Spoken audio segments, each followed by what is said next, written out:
How's that look? So you were both at the first Evaluator Summit, which was the in-person version of And this. we didn't actually speak that I remember. I looked at that, I'm like, that's on the same like backdrop, right? And I was like, Ashley, I don't think we actually talked. The same photo booth. No, I heard you present though, because I remember you were talking about the reviewing grid, the reviewing matrix that you use, Yep. and I launched that at Northside right afterwards. So I hadn't hired you yet, but it was free on your website, and hmm and I made good use of it. And these photographs are 5 years old, which is amazing. You I haven't know. haven't aged. Neither of us have aged a day, right? Let's stick with this one. It's incredible. It's grant writing. It keeps you young. All right. Oh. I don't think I. That's hopefully people know I was being ironic. Yeah, David, if you started recording by any chance, can you get a thumbs up?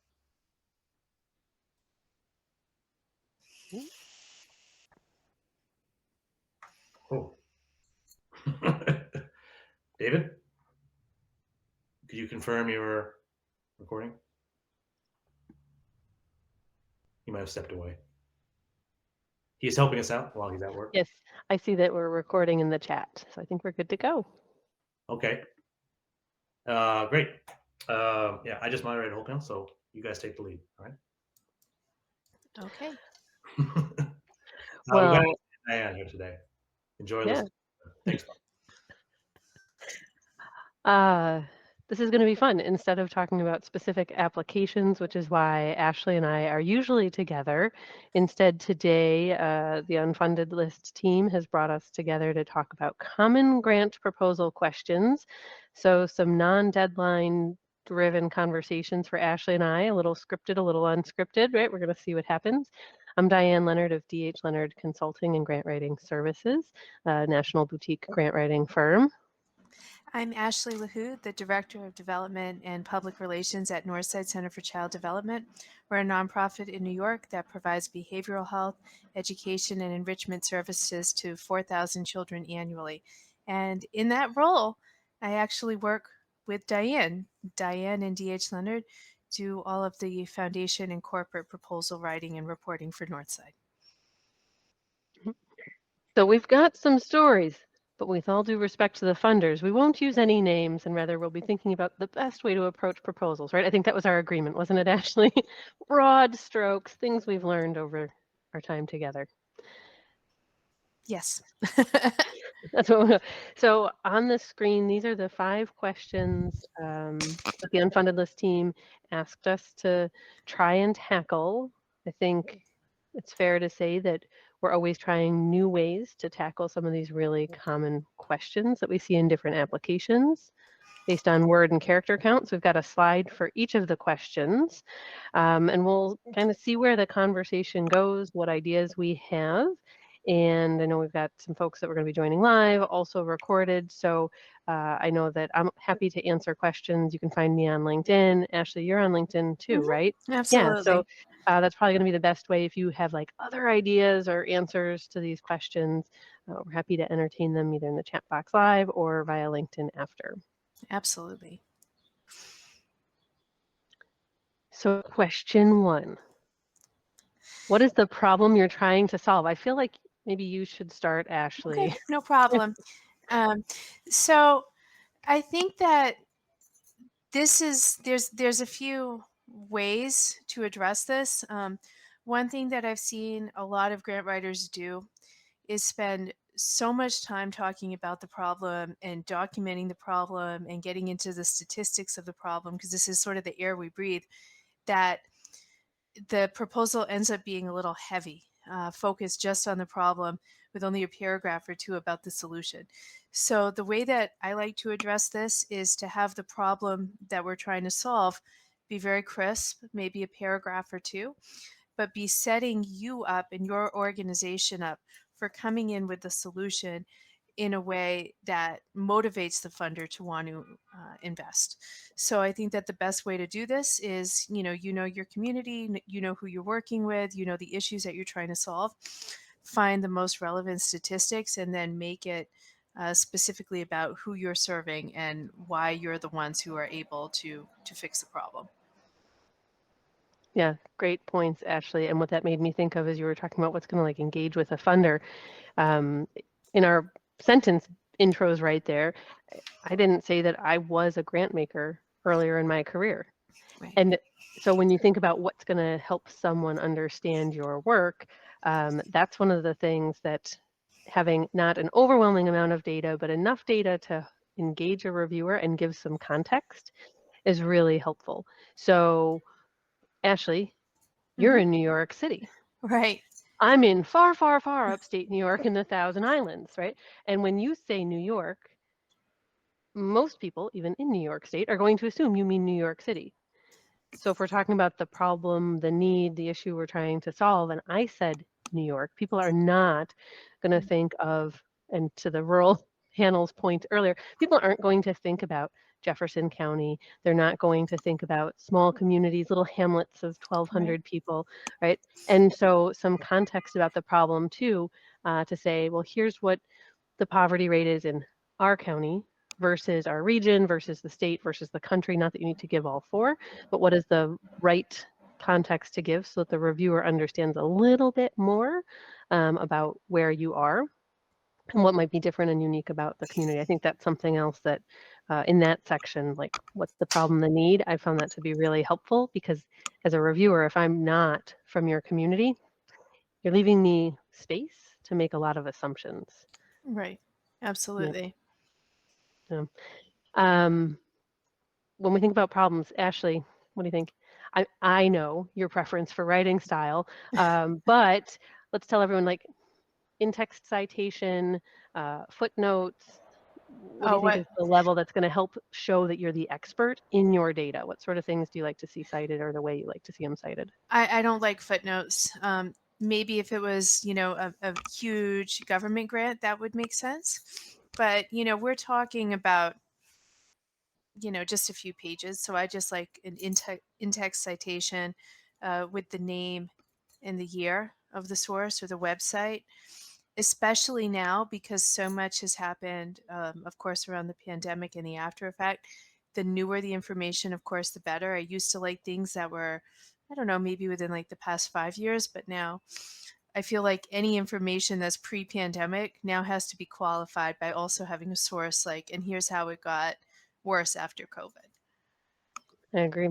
I was reading something the other day in the data that was in something that an organization wanted to put forward was from 2013, and I thought, I think that it might be almost classic rock in some ways for how long ago it was, right? But if it's anything pre-2020, It's yeah, like a different, yeah, different world, different it's world. dusty. Yeah. Dusty. Um, I like that, your point about the different types of grants are what sometimes necessitate what you're going to put forward. And I think the point is to show you are an expert and that it's not your opinion, Right. but that it's backed up. Either it's your client data you're using to give context, or it's the cited data source, or it's the Census Bureau, but something that shows expertise Mhm. for why you know the problem you're trying to solve. Yep. Absolutely. Okay. Other thoughts on this question, Ashley? I don't want to go on. We know we've got 5 meaty ones. I don't want to go on to 2 if you've got more you think about this topic. I'm good. I think we covered it. All right, so if we talk about the problem, we're setting the stage. Data, impact. What's the problem? What's the big impact you're going to have with our money, right? Right. Right. So I think, the worst thing is not getting the grant. The second worst thing is if when you write the grant, you set yourself up for this really ambitious impact that after you get the funding, you're not able to report on. So when I'm thinking about impact, when I'm thinking about how we frame this, I'm always making sure it's something that certainly makes a difference in the community who we're serving, in the issues we're trying to address. But that is a difference that is not too much of a stretch for us or too much for a reach. There's a place that I volunteered for where I was, reviewing their proposals before we were going to send them out. And they had a goal of 100%, like 100% of the clients reached, 100% completion, 100% satisfaction. I'm like, no, don't don't set yourself up for that. Even if you reach it, people just won't believe it. There's something about seeing we're going to achieve everything that I think sets you up for a more skeptical review. I'd agree. It sounds right when you see that as a reviewer, it feels like it was written with some like rose-colored sunglasses, right? They make the Yeah. sunsets beautiful. They make the metrics gorgeous. Yep, I 100%. agree. And one of the things that our team has been talking a fair amount about is it, often the way that a grant maker, well-intentioned, is asking questions about metrics and Mm, specifically about like what's related to their mission area is then driving organizations to feel pressure to measure things that aren't necessarily within their core mission, what they were focused on. So it's not that they're mission creeping, but they're metric creeping in response to what funders are asking. And so I think that's a risk in looking at different funders. They have different 100%. reasons. Um, and so I like it's your impact in this question. What do you track? And to remember that like you as the organization are at the center of it, Right. and to not let that well-intentioned funder question push you to feel like you have to do more or have to do something different. Because to your point, Ashley, then that's really hard to implement and implement well and report on well in a way that would keep you in good standing with a funder. Absolutely. Absolutely. And then beyond that, I think the second, equally, if not more important, part of this is working with whomever you have for program staff who are actually doing this work, and to make sure that they're ready to agree to this impact and to track this impact, because a lot of time that's where things fall apart. And this can be something that is simple, in how you choose to do it. You don't need to get into very detailed analysis if it's not necessary. You can have informal surveys, you can have informal census that you take.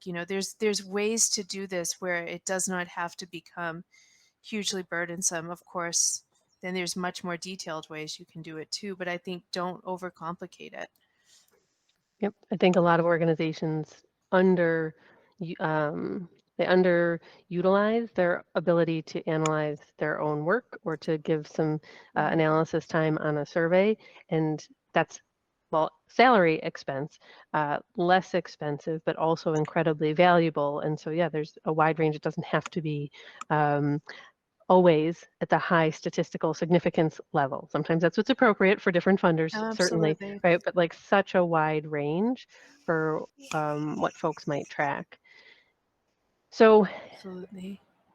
when we think about impact, Ashley, because you've been a reviewer with unfunded, we just talked about that photo, that was classic rock style. It was pre-pandemic.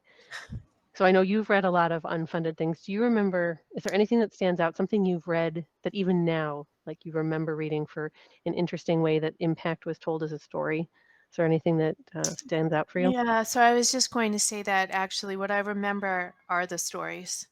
Hmm. There are several that come to mind, but really, I think when you can write a powerful story where you talk about, just one piece of your programming or many pieces of your programming and how that has changed somebody's life or helped to change, an environmental issue that's going on, that's what people remember.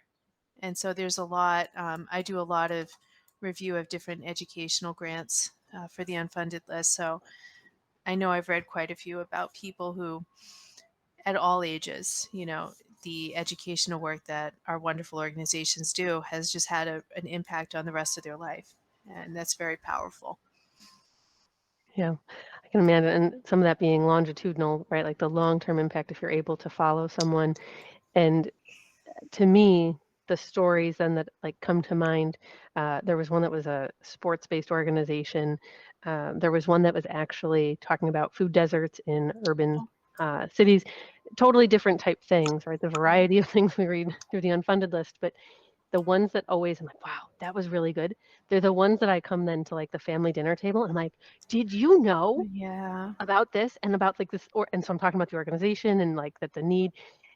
Right, and that's what compels funders, something that gets them Yep. so excited that they're going to turn to a peer, they're going to turn to a reviewer, and it's the stories, not only that fantastic data that's been analyzed. Absolutely. Yeah. Shall we see what question 3 has in store for us? Let's give it a try.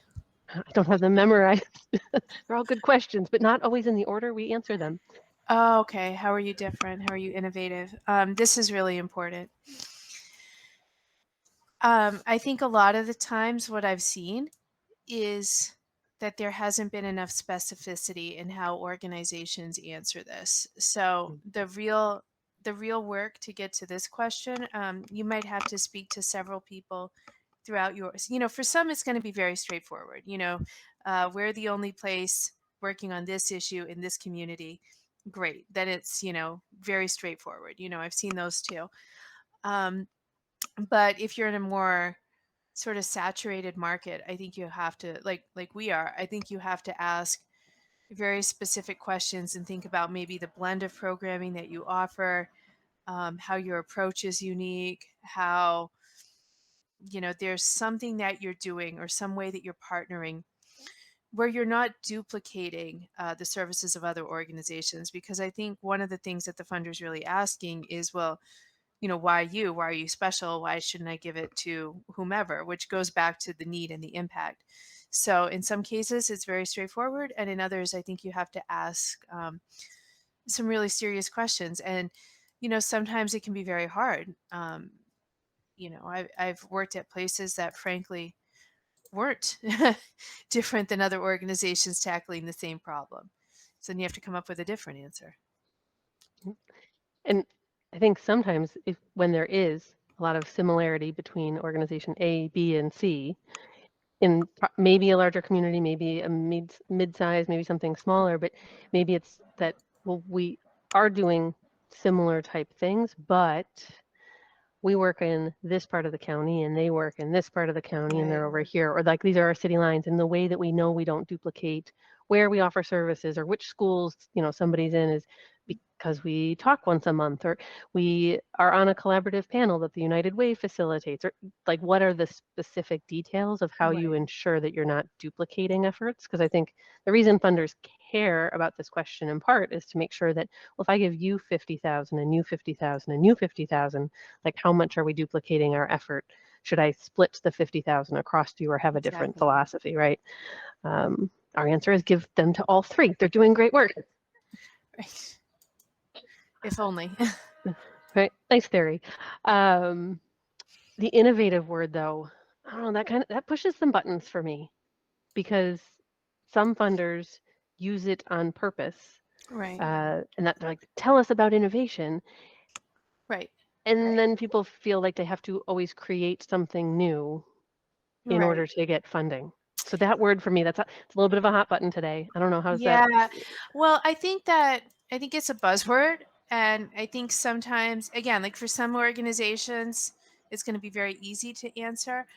For others, there's some things for which you might not want to be innovative. For example, we provide at Northside therapy to our clients and their kids. So we don't want to really be innovating and trying out new forms of therapy that aren't evidence based on our kids. We want the exact opposite, and we do the exact opposite. We have tried and true evidence based trauma informed care. And so we might be innovative in other ways and innovative about how we apply these theories, but the work that we're doing is very established. So I think it's about sometimes finding that balance.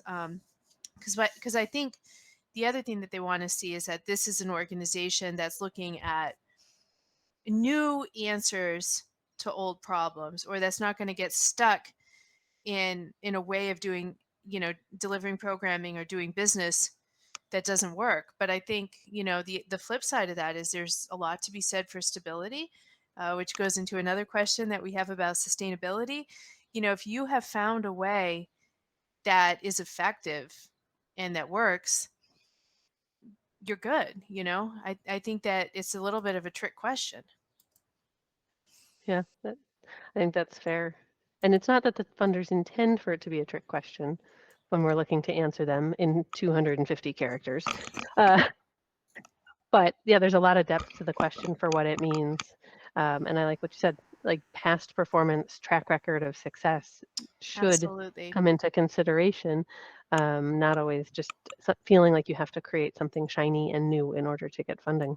Right. But I think having said that, for the in the cases where, your organization has found a really successful way to address the problem, maybe the innovation would then be, sharing it with others and helping others to learn from your lesson and, using that approach for other organizations.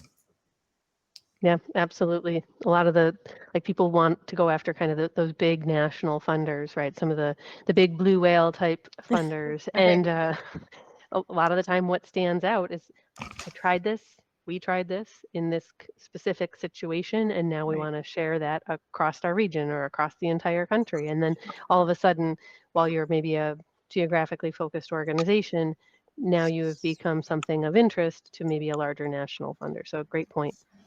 Mm. Well, let's see what question 4 has in store for us. So let's see, Oh. if this is 4, that means sustainability is 5. All right. Okay. So, so my favorite answer to this is that this is unrestricted support. Mm. And if I know TOS. that's not the full answer I'll give, but my favorite answer is that whomever is funding your wonderful organization understands that we need to keep the lights on and pay rent and pay the development director and do all these other things that are typically not included, at least not properly, in restricted funding. And so you'll just say, well, I'll use the funds to keep doing what we're doing, just to continue keeping the doors open. But I know that's not how this always works. So when we talk about restricted funding, funding for a particular program or a staff position or whatever the case may be, I think the most important thing is to make sure, if you have a separate budget, that the items that are included on the budget just tie to this particular this particular piece of the narrative. So that one part is very simple. You just cross check and make sure that those line items align. I would basically restate it and say, a little bit more in the narrative that we'll spend the funding on, whatever salaries, but these salaries will enable us to continue fulfilling our mission, continue reaching the community through X, Y, and Z. So you bring it back to the specific use, and then you tie it back to the bigger ask. Yeah, absolutely agree with that theory for how it plays out in the application, and then it brings in consistency to the application story for sure. One of the things, and it's not what we actually write, at least not in the way that, yeah, no, I don't think you've ever seen us say this actually before, but what comes to mind every time I see the question Mm, is a line that a supervisor used to use in one of my early nonprofit jobs. Do what you say you will, when you say you will, how you say you will. And so in my head, I was like, we will spend the money the way we asked you to in the timeline that you said we will, right? I'm like, isn't that what you want me to say? right. But like life happens, right? And Yep. so someone takes another position, someone gets promoted, Sure. right? Things happen. You end up having to spend more on supplies because of whatever. You have less people coming in person because of COVID.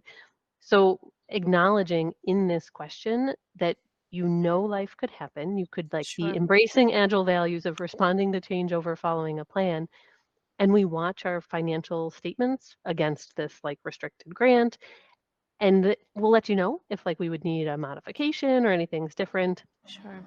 so that you're not surprised at the time when we come to report, right? I think to me that's the Absolutely. extra part that lets them feel comfortable. Oh, Yes. okay. You're like watching how we're spending the money and you won't surprise us at the end.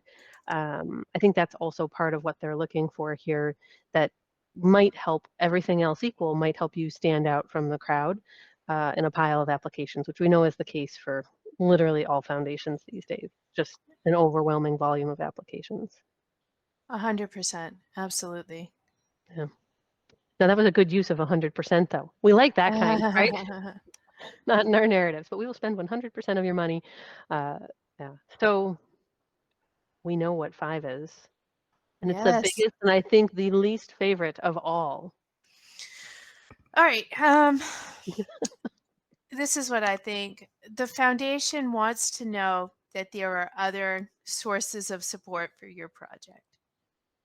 That's my short answer. And I think that one way I've actually been in the various proposals I've reviewed, I've seen that sustainability is one of the hard. It seems like one of the answers that's the hardest for people that people have struggled with because you want to show growth, but you want to show growth that isn't rapid and unsustainable. And I've seen a lot of proposals where there's a nice answer about sustainability, but then you're saying, I'm going to double and then quadruple and then, every year just keep growing.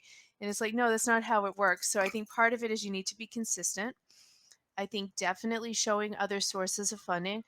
If you don't have other sources of funding yet, it's not preferable, but somebody has to be the first. I think what you always need to show as well is that you're seeking other sources of funding.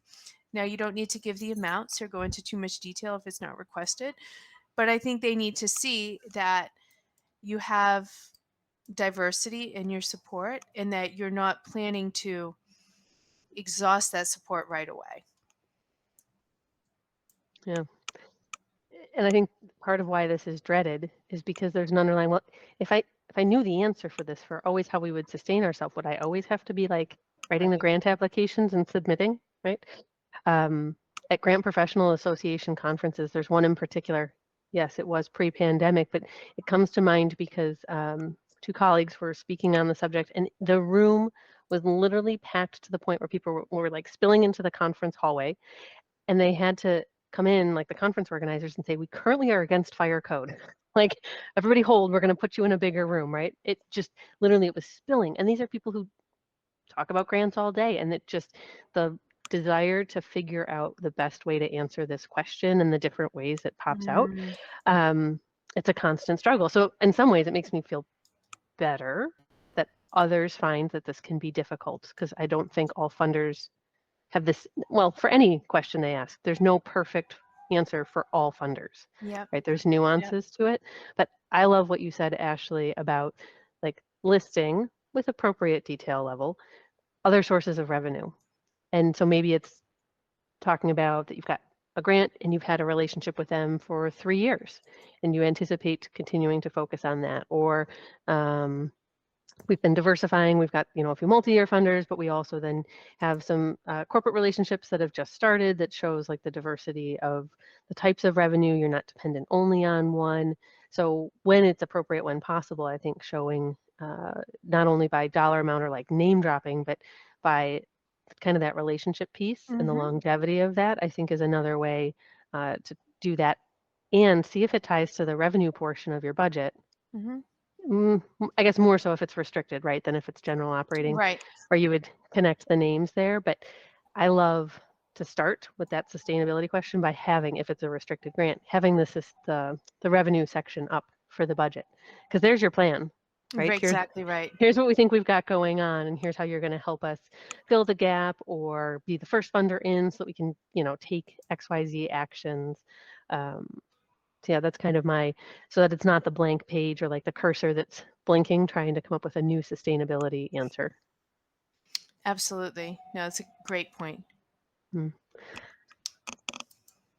I wish I should have like pulled, I'm thinking about Margit and Danny and the other things that they said, because I knew this question was here. And then I was thinking about their session and I'm like, had I been really on it and extra caffeinated, I would have pulled the link to the blog that they had even written about it afterwards, because it was just like just such an ongoing thing. But I was thinking about too, like we're right in the middle of an unfunded round as we're having this conversation, and some of the things that I've read. And it is interesting for the way that people talk about maybe like third-party billing or entrepreneurial endeavors. I'm starting to see more creative business models too for how they're trying to sustain themselves. There was a group that I had read something about recently. They were getting into mattress recycling as one of the ways, and it made total sense with their mission, but they like laid out that it also then was going to be one of those things that would have like revenue to support back to their other mission areas. And I thought, would have never considered that as part of a sustainability response, but they had the chops, at least in the text, to explain it in a way that made sense. But I think that that's kind of some interesting behind the scenes things I think organizations are considering. How do we do it a little bit differently, especially knowing that, you know, individual giving, different trends, right? Like you don't want to assume that they'll always be the same. Absolutely. Yeah. Absolutely. Ashley, I have a question for you. It's not Oh, question 6, but it's it's related to question 5, it's like 5.5. sort of. Okay. But because, right, you're all development, and our answer right here was very like focused on the grant, but I happen to know that you put on a pretty mean gala, Okay. Thank you. right? And like other like types of fundraising and annual Sure. appeals and things like Yeah. that. So what do you think about talking about the other fundraising things that are happening then, and how you can, what do you think about like tooting your own horn as an organization for those other fundraising areas in the grant 100%. response? What do you think? 100%. 100%. Because that's just one more way to show how you're sustainable and how you have other sources of funding. Absolutely. Good. Yeah. Excellent. Yeah, the stress level went up a little bit just even looking at the question, but I'm like, I think we did okay for the dreaded question. Did Some different okay. grant Yeah. ideas, Yeah. other fundraising ideas, creative entrepreneurship things.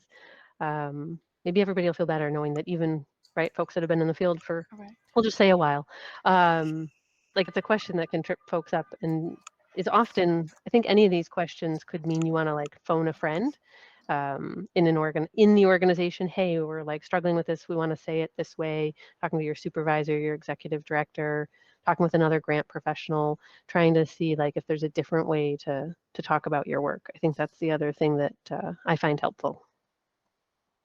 Absolutely. Yep. I think some of our best answers, Ashley, over the time we've worked together is over Zoom. Let's pull it up. Let's brainstorm out like what are we going to say about this that's Absolutely. different, or in like Yep. this little box, or we have this big box this time. I think some of that helps take the pressure off. Like one person having the right answer, one note. It I think makes it more attractive than to a range of funders, right? We don't know who's reading and what their background is and their perspective. So I think that gives more depth to our voice. Oh, I agree completely. It works.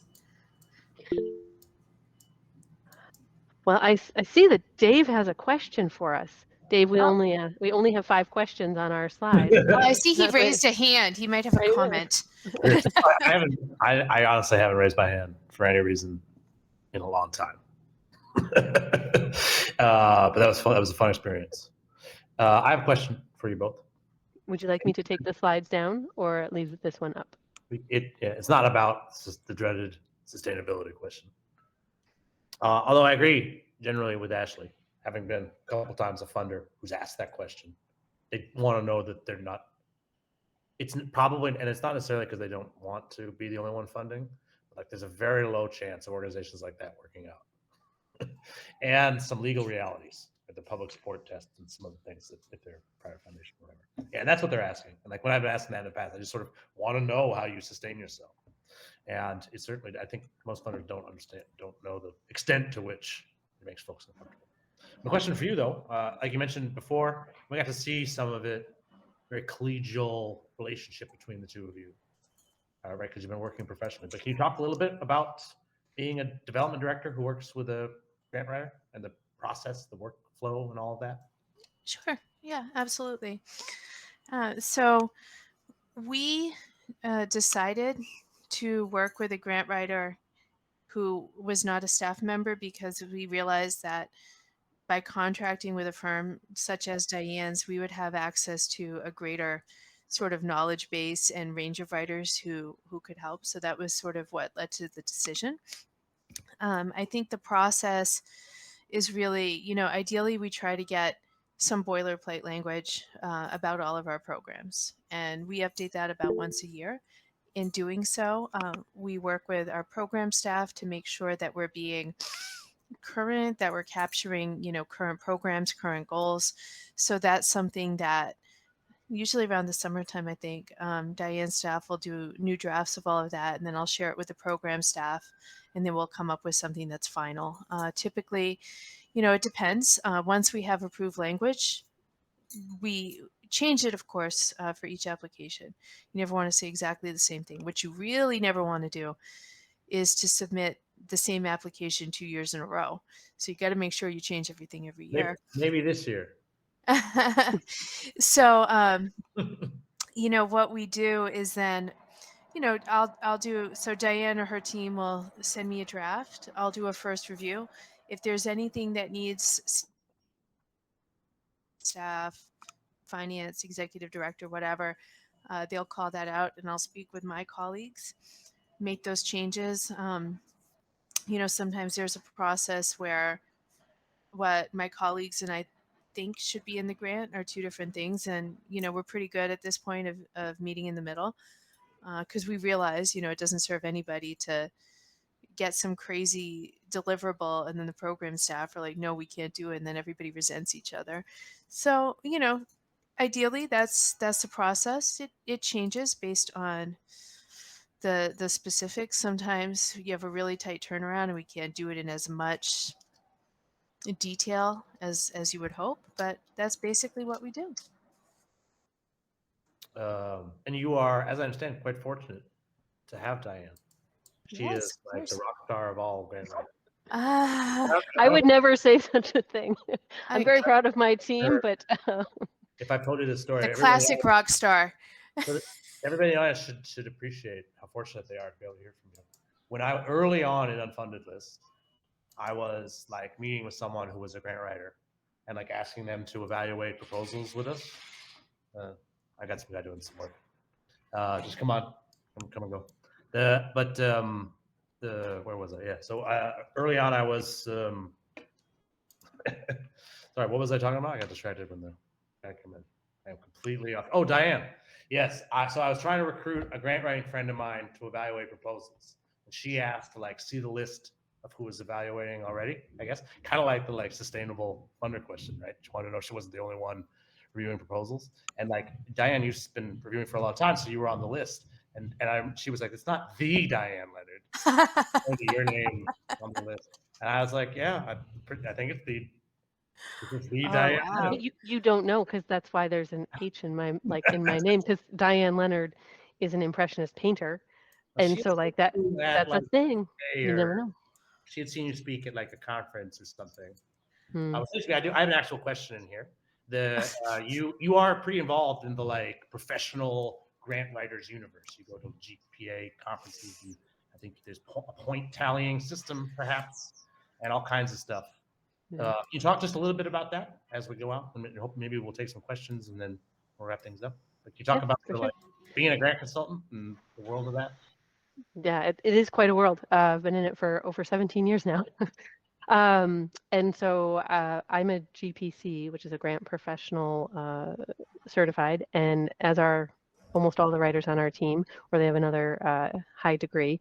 And the reason we do that is because of the code of ethics that come along with being that. And that way we can say, here are the ethics that we follow. We don't get paid as a percentage, and we're focused on ensuring that what we put forward is what the organization wants, and right, all the good things. And so to us, being a consultant, we say that we're like a grant chameleon. Every grant professional, grant writer has a different path that brought them here. And we love that, we've got someone who writes historic preservation as her like first passion and love. We have someone who loves social services, basic needs. Some love government, some love foundation. And so being a grant consultant looks really different for everyone for why they want to do it, how they want to do it, what their skills are. But yeah, being part of the credentialed body is helpful. As I said, it kind of helps people understand what is that. Like, we're not talking about free grant money, right? They're not just throwing it out on the street, at least not last time I checked. But the Grant Professionals Association is the big international professional association that runs alongside to the Association of Fundraising Professionals. So there are grant folks in AFP2. GPA is folks that love grants, like it's their big first love of fundraising, whereas AFP tends to be folks that love lots of areas of fundraising. So yes, you're right, very active there, speaking at the national conference, presenting at local chapters, trying to help give back to the field, because as I came up through the field, when I switched from grant making to grant seeking, it was a fantastic network for professional development. Great. Oh, you're muted, Dave. Can't hear you. Apologies. Rookie mistake. Was I correct? There's some kind of like point system. Do you get like a levels of membership or something? I've never quite understood. Not within GPA. We, similar to the CFRE for fundraisers, GPCs have to maintain our professional standard and renew every 3 years. So we do have to like prove, what do we do for professional development? What do we do for volunteer or board service? So like we do get, they tally points on that in terms of like being eligible to maintain your credential, but that's got nothing to do with like how much you've secured or your award percentage. I'm not sure if that was what Yeah. you were thinking, but No, I knew there was. I thought there was some points. I overheard 2 grant writers talking about their points or something. I mean, we're a competitive bunch, so I don't think it would be safe for us to have points for anything but our professional credential renewal. That's similar to other professions, like being an auto mechanic, right? Make sure they know up to date with different cars and stuff. Great. This was terrific. If we have questions from the audience, folks can feel free to turn on the mics or pop something into the chat. I'll give you a couple minutes if you're typing something in. Do either of you have closing remarks? I do not. Terrific. Clearly, as you can see from behind me, I love books. And so if you're looking for a recommendation on grant writing books, the reason they're here is because then when I'm training and teaching, I can be like, oh, good question. And like the heavy one up top, I should move it because like there's one on evaluation. So if you want book recommendations, I'm happy to like answer them. You can reach out to me on LinkedIn. Because that's one of the common things. A lot of grant folks love reading. And so they're like, okay, so what should I read in order to? You have a somewhat book club, if I remember correctly, at work. Yeah, we do. Yep. We actually also have like a open sourced YouTube little book club type thing that I do with one of our team members where we read the same book and answer questions, and like there's a blog about it. So there's a few different ways that, yeah, clearly I've been told we that love to read. Unfunded List is somewhat like book club, but for grants. We all read the same proposal, right? Come together and share what we think about it. Oh, yeah. Right. Anyway, this has been terrific. I really enjoyed listening. I'm probably going to listen to this one again. And I don't see any questions, so I guess we'll wrap up. We'll have a nice, crisp 40-minute session, which is great.